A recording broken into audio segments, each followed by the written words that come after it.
शिक्षित हो या शिक्षित हो, नर हो या नारी हो, लेकिन यदि विवेक नहीं है, संतोष नहीं है तो सुख नहीं।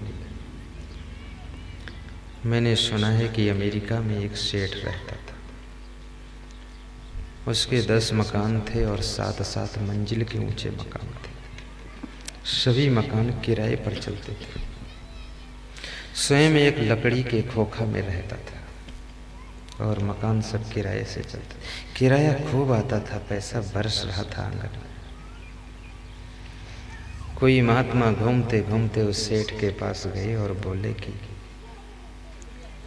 आपके मकान में एक कमरे में 1 महीने के लिए मैं रहना चाहता हूँ, कुछ एकांत में रहकर साधना भजन करना चाहता हूँ, तो सेठ जी क्या विचार है आप? सेठ ने कहा, अरे इसमें कोई विचार की बात है, आप तो संत हैं, ये लीजिए 21 नंबर कमरे की चाबी, आराम से रहिए, भजन साधना की। संत जी 1 महीना रह करके भजन साधना करते हैं और 1 महीना बाद बुरिया बिस्तर बांध करके विदा होने लगते। सेठ से कहते हैं कि अब मैं जा रहा हूँ, अब मुझे भक्तों की याद आ रही है, भक्तों के यहाँ जाऊँगा, हमारे चेला याद आ रहे हैं। जैसे तुम गुरु की याद करते हो कभी कभी, तो ऐसे गुरु भी तुम्हारी याद कभी कभी करता है। एक भक्त कह रहा था कि हम लोग आपको याद करते हैं, आप हमें याद करते हो कि नहीं करते हो? तो मैंने एक उदाहरण उसको दिया था कि शिष्य ऐसे होता है जो इंजन पर चढ़ी हुई छोटी पुली, और गुरु ऐसे होता है जो बड़ी पुली के समान है। जब बड़ी पुली 1 राउंड लेती है तो छोटी पुली 50 राउंड ले लेती है। जब आपका गुरु 1 बार याद करता है तब तुम उसको बार बार 50 बार याद कर लेते हो। बड़ी पुली नहीं राउंड लेगी तो छोटी पुली राउंड कैसे लेगी? गैर मुमकिन है कि याद यहाँ हो और वहां ना हो। साहिब, आज मैंने काठमांडू 2 फोन किया तो दोनों लोग आश्चर्य में पड़ गए कि 18-20 साल में पहली बार फोन आया है। अब मैं याद नहीं था, मुझे विदेश से बात हो रही थी, मेरे मोबाइल का सारा पैसा साफ हो गया, वो बंद हो गया। मैंने कहा क्या बात हुई? तो देखा सब खत्म क्योंकि अंतर्राष्ट्रीय बात हो रही थी, विदेश से तो पैसा ज़्यादा कट रहा था। और वो इतना खुश हुए जब बात हुई, बोले कि सोचा नहीं था कि आपकी तरफ से फ़ोन आएगा, हम तो सोचते थे आप किसको किसको याद करते होंगे। हमने कहा याद तो सबको करता हूँ, समय कम मिलता है और आज समय मिल गया, तुम याद लिस्ट में आ गए तो फ़ोन लगा दिया मैंने। बहुत खुशी हुई। कभी गुरुदेव का फ़ोन न आए, असंतुष्ट मत होना, तुम ये समझ लेना कि अंदर से याद हो रही है और बात हो रही है, तुम अपनी तरफ से बात कर लेना। तुम्हें भी बात करने का मौका न मिले तो आंख मूंद करके उनका ध्यान कर लेना। नजर ने नजर से मुलाकात कर ली और रहे दोनों खामोश मगर बात कर ली। बात हो न हो लेकिन बात तो आंख मूंद कर भी हो जाती है, आंख खोल कर भी हो जाती है। बिनु सत्संग विवेक न होई। बहुत सुंदर घटना। सेठ जी ने कहा, महात्मा जी तुम जाना चाहते हो, आराम से जाओ, लेकिन 21 नंबर कमरे का 1 महीने का किराया चुकाकर रसीद प्राप्त करो, लो तब जाओ। महात्मा के होश उड़ गए कि ये क्या लफड़ा फंस गया, इतने मकान इतने कमरे, उसके बाद फिर। तो महात्मा ने कहा मेरे पास तो पैसे नहीं।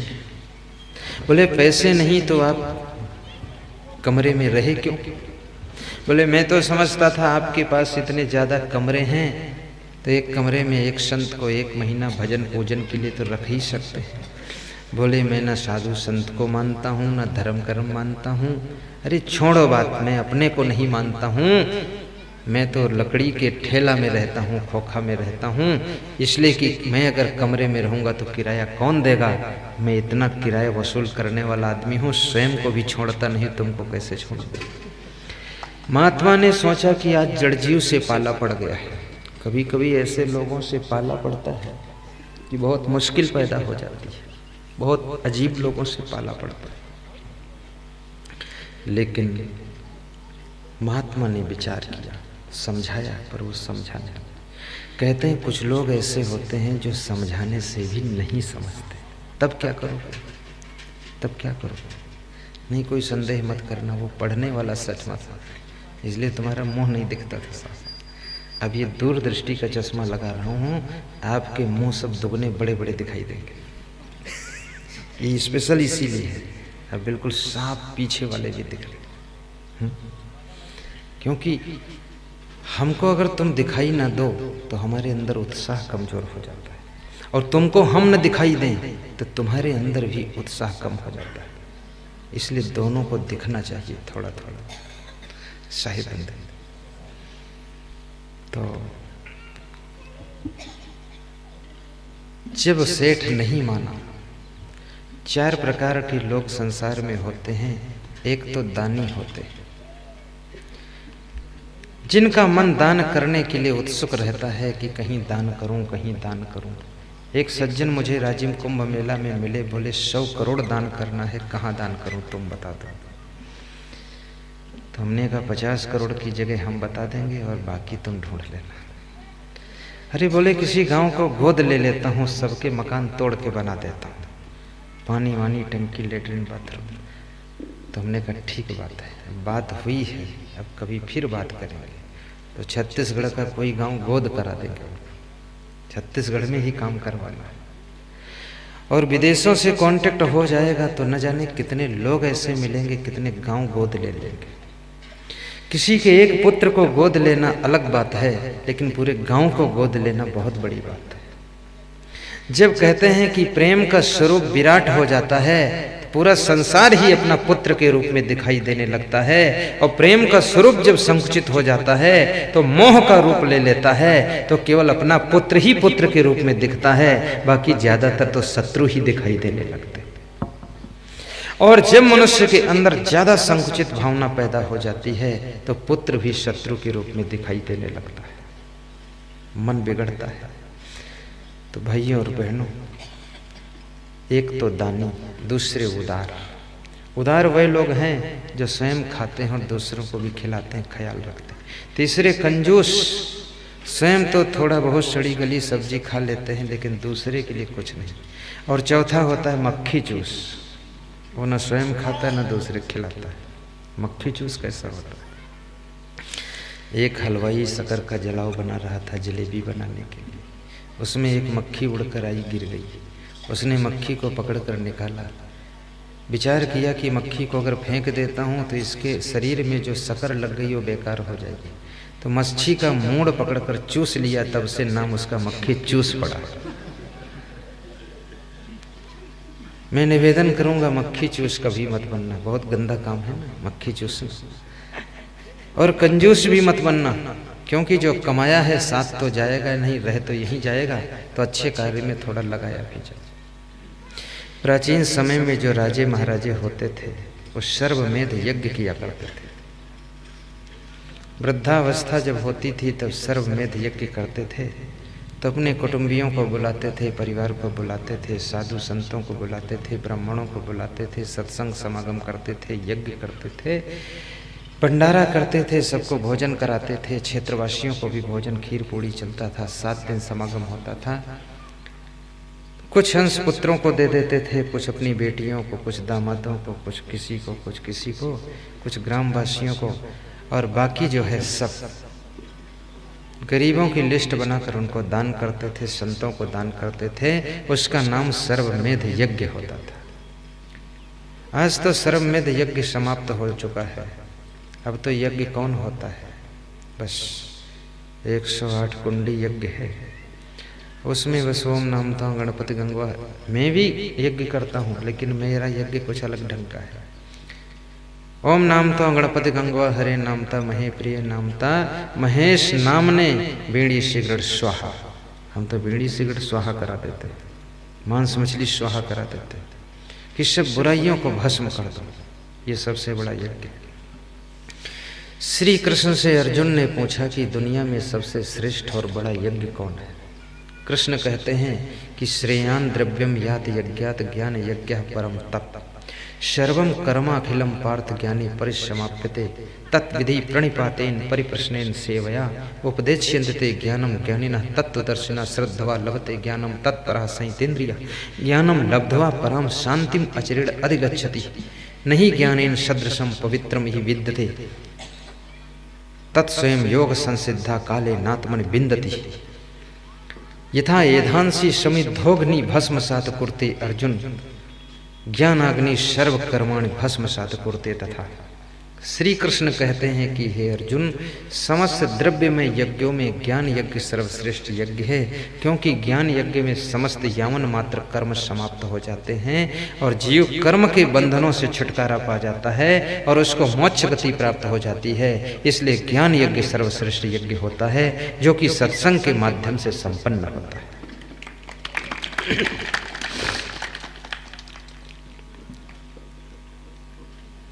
भाइयों और बहनों, मैं सेठ की कथा सुना रहा था। सुना देता हूँ, नहीं तो भूल जाएगी तो गड़बड़ हो जाएगी, फिर दूसरी बात करूँगा। सेठ कंजूस है, छोड़ना नहीं चाहता है, और महात्मा ऐसा है जिसकी जेब खाली है। साधु संत भाइयों और बहनों, महात्मा ने अपनी जेब में हाथ डाला और एक सुई निकाला और सेठ के हाथ पर चुपके से रख दिया। कहा, ऐसी चीज देता हूं किराए के रूप में जो आज तक किसी ने नहीं दिया होगा, कभी नहीं मिली होगी। खोल कर देखा तो सुई थी। सेठ ने कहा, यह सुई, ऐसी ऐसी सुई घर में बहुत पड़ी है, अरे हमको बेवकूफ मत बनाओ, किराया लाओ। तो महात्मा ने कहा, बेवकूफ उसको बनाया जाता है जो पहले से बना ना हो। जो पहले से बना बनाया बेवकूफ है, उसको बनाने की जरूरत क्या है। बोले, क्या फालतू बात कर रहे महात्मा। बोले, फालतू, सच बात है। महात्मा ने कहा, ये सुई सुई नहीं है। जब तुम मरोगे तो सुई को साथ में लेकर आना, तो जहाँ स्वर्ग नरक का फाटक है परलोक में, वहीं पर मैं बैठा मिलूंगा। तुम्हारा दाखिला अगर नरक का होगा तो मैं सिफारिश करके तुमको स्वर्ग में दाखिल करा दूंगा। ये सुई दिखा देना, ये सुई ही आपका प्रमाण पत्र होगी, दाखिल करा दो। सेठ ने लपक करके महात्मा के पैर छुए कहा कि धन्य हो प्रभु, इसीलिए तो कहा गया है परोपकाराय सताम विभूताय। परोपकार के लिए संतों का शरीर होता है। कितनी बड़ी चीज आपने दे दी, कितना बड़ा उपकार कर दिया। सुई को लेकर के सेठ खुश होकर के बैठ गया। महात्मा जी अपना बोरिया बिस्तर लेकर विदा हो गए। महात्मा इधर खुश हैं कि कम से कम कंजूस से पिंड छूट गया, और सेठ खुश है कम से कम इस लोक में तो धन मिल ही गया, पर लोक का भी प्रबंध हो गया। दोनों खुश हैं। कभी कभी ऐसा होता है, खुशियां तो आती हैं लेकिन ज़्यादा देर तक नहीं टिकती हैं। थोड़ी देर में खुशियां जो है असमंजस में बदल जाती है। संसार की कुछ खुशियां ऐसी हैं जो 1 साल तक रहती हैं, कुछ खुशियां 5 साल तक रहती हैं, कुछ खुशियां 10 साल तक रहती हैं, और कुछ खुशियां आ जाती हैं और कल विदा हो जाती हैं और दुख में डालकर चली जाती हैं। ये संसार बड़ा विलक्षण है। जिस समय मैंने सुना है कि देवगौड़ा प्रधानमंत्री को प्रधानमंत्री पद से उतरना पड़ा था 3-4 महीने के बाद में, तो रो पड़े थे, उनको आंसू निकल आए थे। 3 महीने तक खुशियां रहीं और 3 महीने बाद खुशियां तो विदा हो गईं और आंसू छोड़ करके खुशियां चली गईं। वह इंसान महान है जो खुशियों के आने पर भी खुश रहता है और खुशियों के जाने पर भी खुश रहता है और खुशियों के ना आने पर भी खुश रहता है। हर समय खुश रहता है। खुशियां आए तो खुश हैं, ना आए तो भी खुश हैं। वही इंसान महान पुरुष कहलाता है। कुमार साहू, जोर से ताली बजाओ, पद्मासन में बैठो। हाँ, एक बार ताली का ही प्रोग्राम हो जाए। चलो बजा दो, झंझट खत्म। ठीक बात है। आज हमारे श्री वो जोईधा राम तारक है ना, ही नाम है, उन्होंने बहुत अच्छा बताया। उन्होंने कहा सरल संत हैं और सस्ते संत हैं। अभी तक लोग हमको केवल सरल कहते थे, आज से सस्ता प्रमाण मिल गया। सस्ता भी हूँ, थोड़ा आगे और बढ़ूंगा, तो आलू टमाटर खस्ता हो जाऊंगा।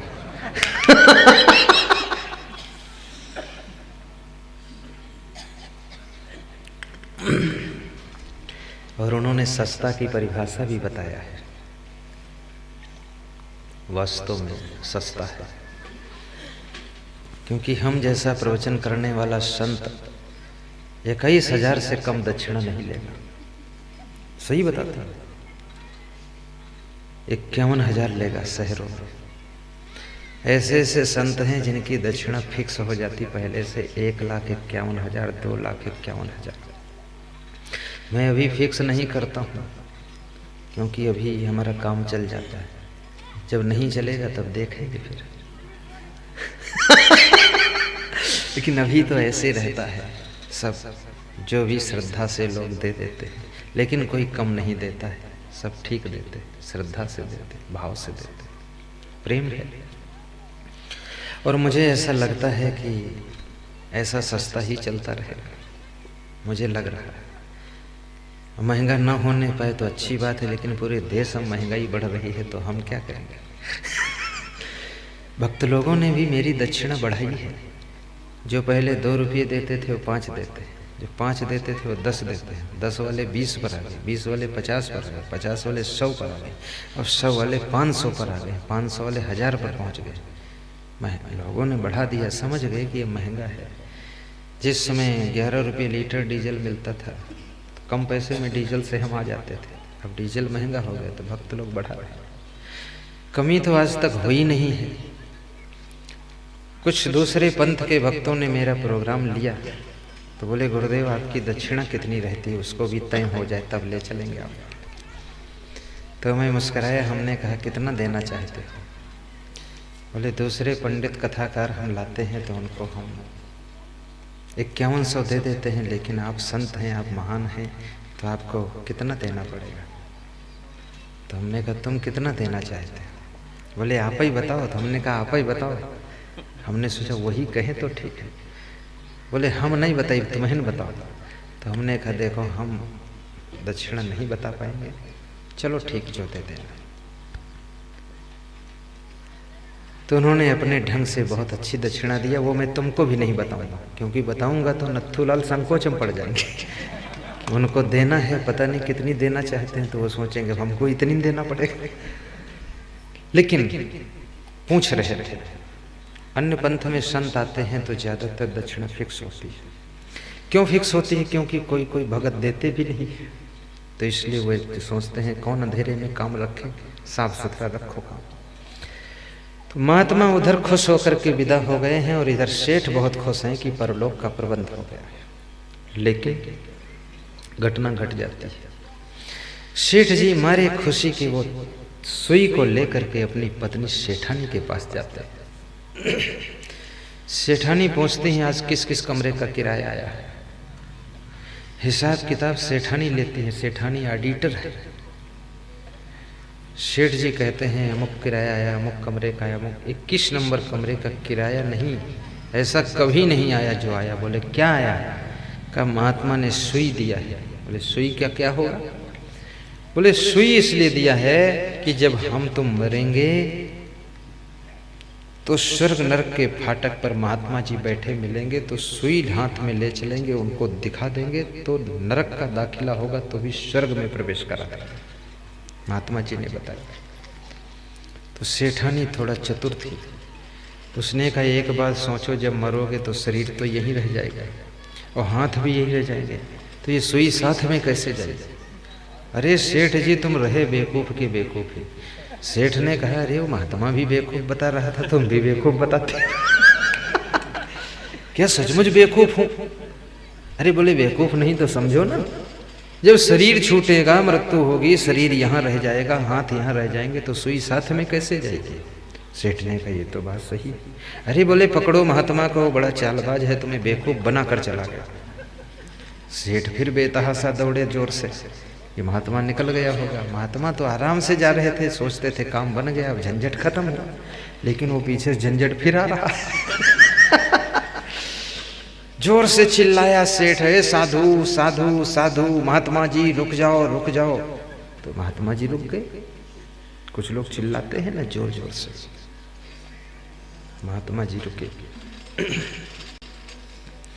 बोले क्या बात है, कुछ कंफ्यूजन है, डिस्टर्ब है, क्या बात समझ में नहीं है? बोले समझ में सब आ गई, लेकिन मेरी पत्नी ने बताया है कि जब मरोगे तो शरीर यहीं रह जाएगा, और शरीर यहीं रह जाएगा तो हाथ भी यहीं रह जाएंगे, और जब हाथ यहीं रह जाएंगे तो सुई साथ में कैसे जाएगी? महात्मा जी आपने हमको बेवकूफ़ बना दिया। तो महात्मा बोले मैं क्यों बेवकूफ़ बनाऊंगा, तुम तो पहले से बेवकूफ़ बने हुए हो। बेवकूफ़ तो उसको बनाया जाता जो बना ना हो, तुम तो बने बनाए बेवकूफ़ हो, भगवान के घर से बेवकूफ़ी बनकर आए। बोले क्या बात करते हो महात्मा जी? बोले सत्य बात है भैया, जब इतना ज्ञान हो गया कि ये शरीर भी साथ नहीं जाएगा, हाथ नहीं जाएंगे और सुई नहीं जाएगी, तो मेरे पिंड क्यों पड़े हो 1 महीने किराया के लिए, क्या ये साथ में जाएगा? अरे छोड़ दे मुझको, जाने दे यार। सेठ ने कहा जाओ झंझट खत्म।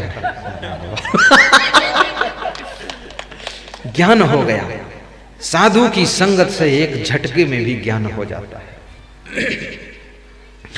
संगत कीजे साधु की, हरे और की ब्याज, ओछी संगत क्रूर की, आठों पहरे उपाय। सेठ ने महात्मा के चरण पकड़े, बोले महात्मा कोई उपाय बताओ, ये सब साथ में कैसे जाएगा? कमा कमा कर रखा हूँ, बेटों को भी अच्छा खाने को नहीं दिया, कपड़े नहीं अच्छा पहना हूँ, लकड़ी के खोखा में रहता हूँ, ये सब कैसे जाएगा धन साथ में? महात्मा ने कहा धन किसी के साथ में नहीं जाता है, कमाए हुए धन से जो धर्म कमा लेता है तो धर्म के संस्कार पुण्य की पूंजी ही जीव के साथ में मित्र के रूप में जाती है। बाकी ये धन दौलत मकान दुकान यहीं छूट जाती है। धन के द्वारा जो हम पुण्य प्राप्त कर लेते हैं वो पुण्य जा कर के हमको स्वर्ग में दाखिला दिला देता है। इसलिए जो कमा कमा कर जमा किया है ये गरीबों की सेवा में धर्म प्रचार में लगा दो तो आपका स्वर्ग रिजर्व हो जाएगा, कोई इसको काटने वाला नहीं है। महात्मा के वचनों से विवेक पैदा हो गया और सेठ की बंद तिजोरी भी खुल गई और बंद आंखें भी खुल गई, और उसी दिन से परोपकार का काम चालू हो गया। भाइयों और बहनों, इस शरीर से भी परोपकार करो, बुद्धि से भी परोपकार करो। एक शिक्षक पढ़ाता था लखीमपुर खीरी में, तो कहता था 1 घंटा मैं निःशुल्क पढ़ाता हूँ। स्कूल में पढ़ाता हूँ, उसके बाद ट्यूशन पढ़ाता हूँ, 2 घंटा सुबह ट्यूशन, 2 घंटे शाम को, 4 घंटे, जिसमें 1 घंटा फ्री ट्यूशन रहता है। कोई गरीब आकर के पढ़े चाहे जो कोई, सब फ्री, पैसा नहीं लेता। 1 घंटा बुद्धि का दान किया। कभी बुद्धि का दान करो, कभी ज्ञान का दान करो, कभी धन का दान करो, कभी अन्न का दान करो, कभी समय दान भी सेवा में करो। आप गायत्री परिवार के प्रोग्राम होते हैं, राधा स्वामी के प्रोग्राम होते हैं, देखिए उनके भक्त लोग, गृहस्थ लोग कितना समय दान करते हैं। पुलिस भी वही बनते हैं, सिपाही भी वही बनते हैं, भंडारी भी वही बनते हैं, और सारे भक्त लोग ड्रेस में रहते हैं और सीटी बजाते हैं, गाड़ी रोकते हैं, रास्ता बताते हैं। और मैं तो ये कहूँगा कि जितने यहाँ श्रोता बैठे हैं इनसे कभी मैं भी समय दान मांगूंगा तो हंसते हंसते समय दान देना, और रायपुर की पावन धरा पर एक भव्य समागम मुझे करना है, उसके लिए समय दान देना, तो तब वो समागम हो पाएगा, क्योंकि 500 कार सेवकों की आवश्यकता पड़ेगी, जिसके लिए बहुत जोर से तैयारियां चल रही हैं। कम से कम 4-5 लाख का किराए से पंडाल लगेगा, जिसमें कम से कम आधा पंडाल तो हमारे पास में है। ये नहीं, इसके अलावा ये तो नाश्ता भर का नहीं, इसमें कुछ नहीं, और है आश्रम पे। जब मेरे आश्रम पर प्रोग्राम होता था तो 2.5 लाख रुपया किराया पंडाल का लगता था। आज हमारे संतों ने, भक्तों ने मिल करके पंडाल तैयार कराया है, वही पंडाल आकर रायपुर में लगेगा, ताकि कम खर्चा हो, अपना लग जाएगा। जो शेष कम पड़ेगा वो किराए से लग जाएगा। लेकिन एक बार आपको वहीं 5 दिन रोकना है, 5 दिन वहीं भोजन, वहीं स्नान, वहीं बैठना, वहीं उठना, और 2 मीटिंग प्रवचन करूंगा, और वहीं आप सोइए। आसपास में सबके कैंप कटे होंगे, ये सुंदर केरा का है, ये सोंठ का है, ये तामा सिवनी का है, ये भलेरा का है, ये पहंदा का है, सबके कैंप अपने अपने कैंपों में रहो, 2-2 कैंप सबको, एक महिलाओं के लिए, एक पुरुषों के लिए, ठीक रहे। ऐसी योजना है, लेकिन इसमें आपको समय दान देना पड़ेगा। तो समय दान की जब मांग होगी तो आप तैयार हो जाएंगे। तो हाथ उठाओ जरा, जय हो जय हो। बस समय दान, समय दान का मतलब 7-8 दिन का समय देना, जिस योग्य आप होंगे वो सेवा आपको मिलेगी। सेवा ही स्वर्ग की सीढ़ी है।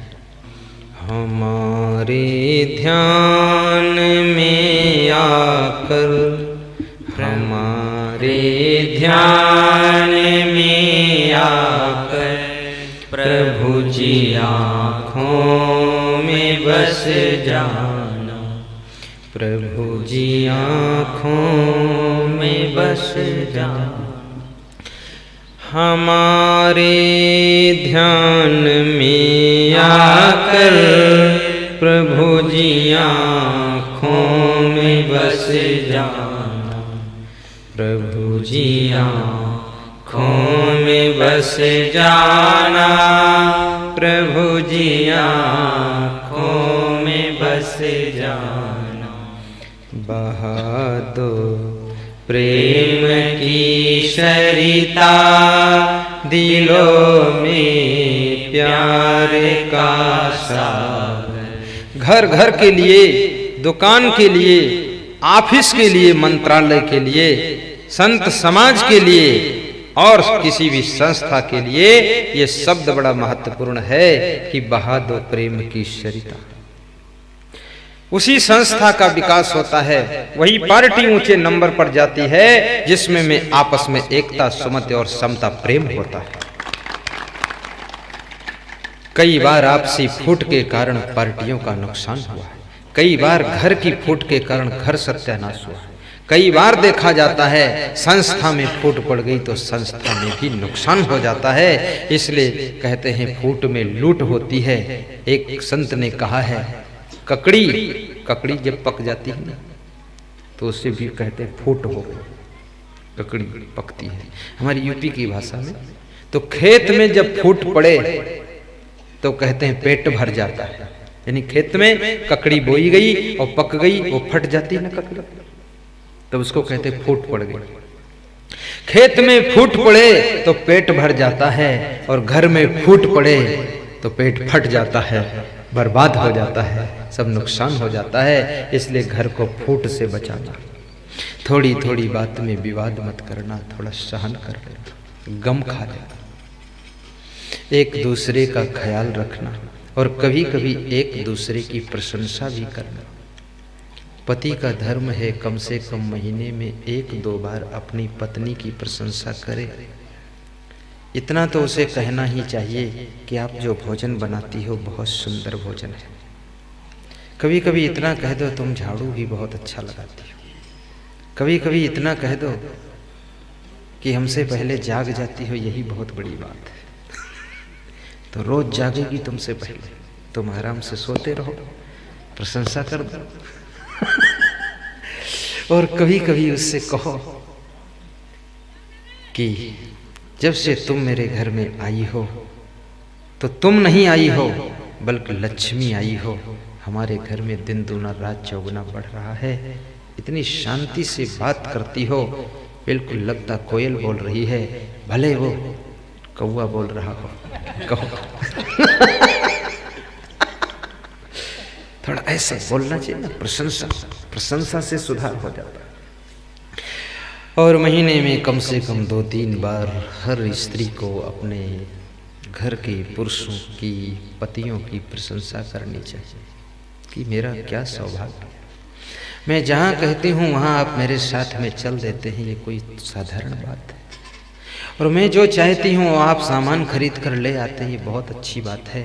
आप में कितना अच्छा गुण है, दिन रात दौड़ करके पैसे कमाते हो, हमको अच्छे कपड़े पहनाते हो, स्वयं चाहे साधारण पहनते हो, इसके लिए मैं धन्यवाद देती हूँ।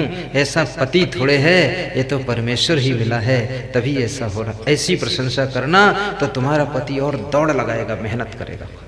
हाँ, ये सब मैं आपको तरीके बता रहा हूँ, इंजेक्शन मार तो काम होता रहेगा। महाराज श्री राम तो हनुमान जी की प्रशंसा कर रहे हैं। हनुमान तो बंदर है। हनुमान चालीसा जिसने पढ़ा होगा याद होगा कि रघुपति कीन्ही बहुत बड़ाई, रघुपति की बहुत बड़ाई, रघुपति की। कितनी सुंदर हनुमान चालीसा मैं बचपन में पढ़ता था। अब रोज नहीं पढ़ता हूँ क्योंकि ये भूत प्रेत का डर नहीं लगता है। बचपन में हमारे माता पिता सिखाते थे कि हनुमान चालीसा पाठ करके सोओगे तो भूत प्रेत नहीं सताएंगे। तो मैं हनुमान चालीसा का पाठ करके सोता था, उस समय से याद है। लेकिन मैं मन में एक तर्क सोचता था कि ये गाय है, भैंस है, ये पड़वा है, पड़िया है, कुत्ता है, बिल्ली है, चूहा है, सांप है, छछुंदर है, ये लोग कोई हनुमान चालीसा नहीं पढ़ते, इनको कहाँ भूत प्रेत सताता। ये आदमी की जिंदगी में सारा लफड़ा भूत प्रेत घुसा है। कोई भैंस का पड़वा कहीं हनुमान चालीसा पढ़ता है? सो रहा आराम से, भूत आए चाहे प्रेत आए, पड़वा मतलब पड़ा रहता है, इसलिए पड़वा नाम। मैं इस पर भी चिंतन करता था कि गाय के बच्चे को बछड़ा कहा जाता है, भैंस के बच्चे को पड़वा क्यों कहा जाता है?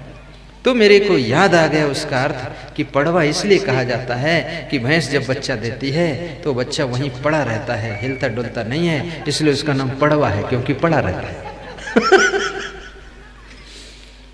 ये कुछ शब्दों में अर्थ निकलते हैं ना, ये इसी साल निकाल पाया, मैं अभी तक नहीं निकाला था।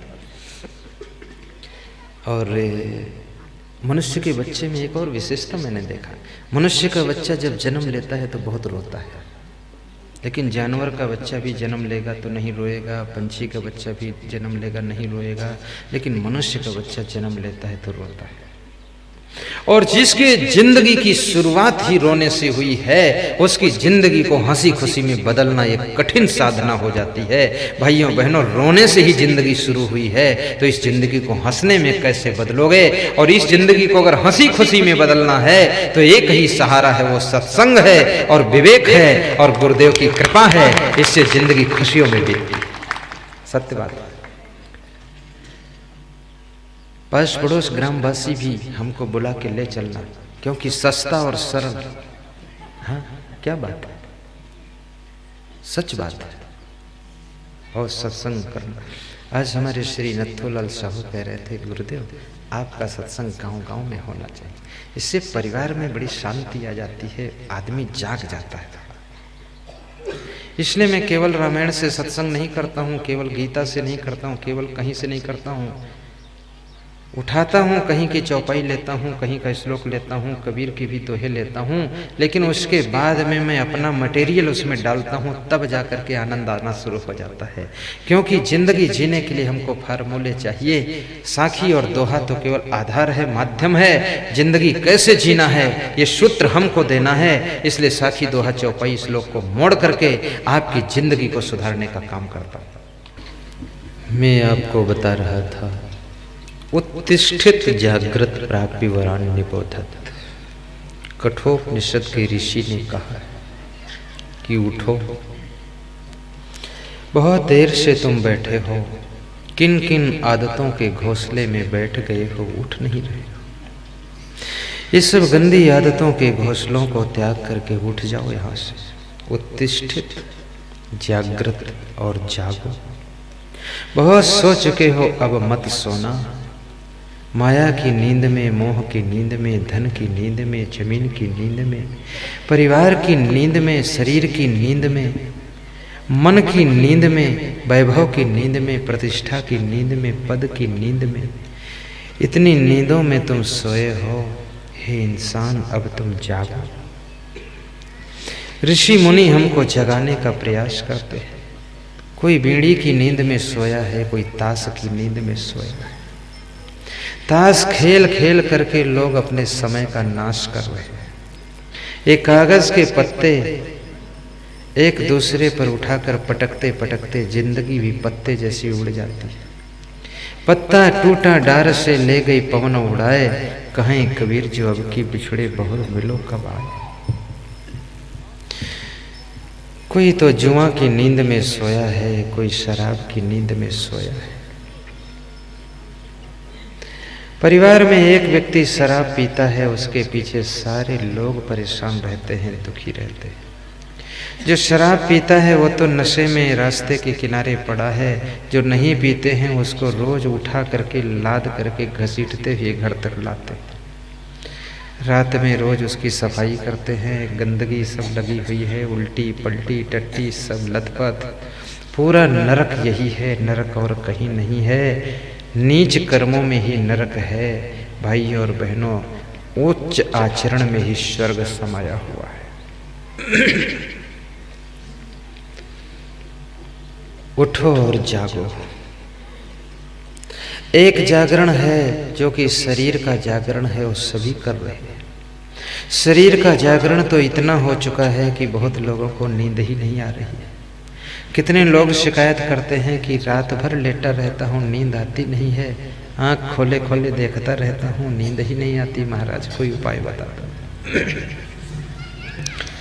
बड़ी मज़े की बात है, कुत्ते को बिना बिस्तर के नींद आ जाती है, जानवरों को बिना बिछौना मच्छरदानी के बिना नींद आ जाती है, बिना कूलर पंखा के सब जीव जंतुओं को नींद आ जाती है। लेकिन मनुष्य के पास में मकान है, मकान में कमरा है, कमरा में बेड है, बेड में डबल बेड है, और डबल बेड पर डबल गद्दा पड़ा हुआ है, और मच्छरदानी भी डबल लगी हुई है, और कूलर चल रहा है, एसी चल रहा है, पंखा चल रहा है, उसके बावजूद भी नींद नहीं आ रही है। तो ये क्या घटना घट गई है? क्योंकि मनुष्य के द्वारा टेंशन में पहुंच जाता है। अगर सोते समय आपके पति ने आपको कुछ कह दिया, आपकी पत्नी ने आपको कुछ कह दिया, पुत्र ने कुछ कह दिया, या कोई मोबाइल में सूचना समाचार ऐसा आ गया, आपको टेंशन हो गई, या कोई व्यापार में हानि हो गई और सूचना मिल गई, तो आपकी नींद उड़ जाती है। लेकिन याद रखना भाइयों और बहनों, जो लोग पर्याप्त सो नहीं पाते हैं उनकी आंखों में भी सूजन आ जाता है, और साथ साथ में उनका दिमाग जो है डिसबैलेंस हो जाता है, फिर दिमाग गर्म हो जाता है और सही डिसीजन भी नहीं ले पाते हैं। जो हानि हुई वो तो हुई ही है, और दिमाग गर्म हो गया तो सही डिसीजन नहीं होगा तो और हानि होगी। इसलिए हानि हो जाए तो लंबी चादर ओढ़ करके सो जाना, और सवेरे फ्रेश मूड में उठना, फिर नए दिमाग से, ताजे दिमाग से सही डिसीजन लेना, तो हानि भी लाभ में बदल जाएगी और सफलता जरूर मिल जाएगी। टेंशन मत करो, तनाव मत करो। कभी तुम्हारी पत्नी कुछ कह भी दे, बुरा मत मानना। कम से कम पत्नी है तो कह देती है, ना होती तो कौन कहता? कहने के लिए भी तो चाहिए। एक औरत को उसके बेटे ने कुल्हाड़ी मारी सिर में जोर से, बेहोश हो गई, खून बह गया, पड़ी थी। गांव के लोग आए, उठा करके बैलगाड़ी पर ले करके हॉस्पिटल जा रहे थे, रेलवे स्टेशन पहुंचाया। औरत मर जाने की संभावना थी। ट्रेन आने में कुछ देरी थी, प्लेटफार्म पर भीड़ हो गई तमाम लोगों की, नर नारियों की। किसी ने पूछा कौन मारा, कौन मारा, किसने मारा, कैसे मारा, क्यों मारा, कब मारा, कहाँ मारा, सब पूछने लगे। तो एक औरत ने कहा, अरे कौन मारा करते, इसके सगे बेटे ने मारा है, और कौन मारा, कुल्हाड़ी मारा है, और क्या मारा है। तो दूसरी औरतें बोली, ऐसे बेटे से बेटा ना होता तो अच्छा था, ये तो पूरा काल पैदा हुआ, कुल्हाड़ी मार दिया, खोपड़ी फट गई, बेटा मार करके भाग गया। मारने वाले बहुत डर जाते हैं, भाग जाते हैं। हाँ। जब यह बात अन्य औरतों ने कहा तो जिसको कुल्हाड़ी लगी थी सिर में ना, उसने टप्प से आँख खोली, होश आ गया और कहने लगी, मत बोलना ऐसी बात की ऐसे बेटे से बेटा ना होता तो अच्छा था। कम से कम मेरे बेटा था तो उसने कुल्हाड़ी मारी, तो नहीं तो कुल्हाड़ी मारने को भी तरस जाती, कौन मारता कुल्हाड़ी। इसका नाम है मोह की नींद। केकड़ा के सिर नहीं होता है तो सिर में दर्द भी नहीं होता है। तुम्हारे सिर है तो कभी कभी दर्द भी हो सकता है। तुम्हारे पत्नी है तो कभी कभी कुछ कह सकती है। तुम्हारे पति है तो कभी कुछ कह सकता है। बाप है तो कुछ कह सकता है। माँ है कभी टोक सकती है। लेकिन इनके कहने सुनने से अपने टेम्परेचर को संभाल करके रखना और सही कार्य करते रहना, क्योंकि ये जो कहते हैं वो तुम्हारे सुधार के लिए कहते हैं। तुम बुरा मान लेते हो इसलिए टेंशन में पहुंच जाते हो। जब ये लोग कहें तो इनको धन्यवाद देना कि ऐसा रोज कहा करो ताकि हमारा सुधार होता रहे। एक स्त्री कह रही थी, मैं अपने पति को अगर संभालूं ना तो न जाने कब के कहां पहुंच जाते हैं। कह रही थी मैं इन्हीं कारण टेंशन में बहुत हूँ। एक तो गाड़ी बहुत तेज चलाते हैं, जितनी गाड़ी में जान है सब निकाल देते हैं, इसलिए मैं इनकी गाड़ी में नहीं बैठता हूँ, क्योंकि खुद तो मरेंगे ही, हमको निपटा देंगे। और दूसरे, एक इनमें बहुत बड़ी अवगुण ये है कि जल्दी घर लौट कर ही नहीं आते। जहाँ बैठ गए गपबाजी हो रही तो चलती रहती बातें। 12 बज गए, 13 बज गए, चाहे घड़ी के ऊपर घंटा बज जाए, लेकिन आएंगे नहीं। कहीं 1 बजे रात को आ रहे हैं, 2 बजे रात को आ रहे हैं। तो मैं कहता हूँ जरा समय पर आ जाया करो, इसीलिए इनका हमारा झगड़ा होता है। अब जो तुम्हारी पत्नी ठोकर लग जाती है कि हमको क्यों समझाते हो, भाइयों बहनों, अगर अच्छी बात कोई समझाता है, उसको सुनने की सामर्थ्य जिस व्यक्ति में है और सुन करके समझने की सामर्थ्य है और समझ करके अपना सुधार करने की सामर्थ्य है, वह व्यक्ति धरती का महामानव बन जाता है, उसके घर में शांति आ जाती है। कोई भी समझाए, थोड़ा समझो तो सही। तुम्हारे पिताजी तुमको डांटते हो तो बुरा मत मानो। तुम्हारे पति ने कभी डांट दिया हो तो कमरे में जाकर मुस्कुरा दो, कोई बात नहीं। 30 दिन में 1 दिन डांटा है, 29 दिन तो प्रेम ही किया है। और डांटा उसी को जाता है जिससे बहुत प्रेम होता है, सबको नहीं डांटा जाता। 2 बच्चे खेल रहे हैं, एक बच्चा तुम्हारा है, दूसरा पड़ोसी का है। तुम जब जाओगे तो अपने बच्चे को डांटोगे, कान पकड़ोगे, थप्पड़ लगाओगे, घसीट कर लाओगे घर में, और दूसरे पड़ोसी के बच्चे से कह दोगे कि चल हट उधर जा। बस उससे इतना ही कहोगे, लेकिन अपने बच्चे को डांटोगे भी, पीटोगे भी, थप्पड़ भी लगाओगे, घर में खींच कर लाओगे। क्यों? क्योंकि वो तुम्हारा बच्चा है। उसको डांटना तुम इसलिए जरूरी समझते हो कि मेरा है। जिसको तुम अपना मानते हो उसी को ज्यादा डांटते हो।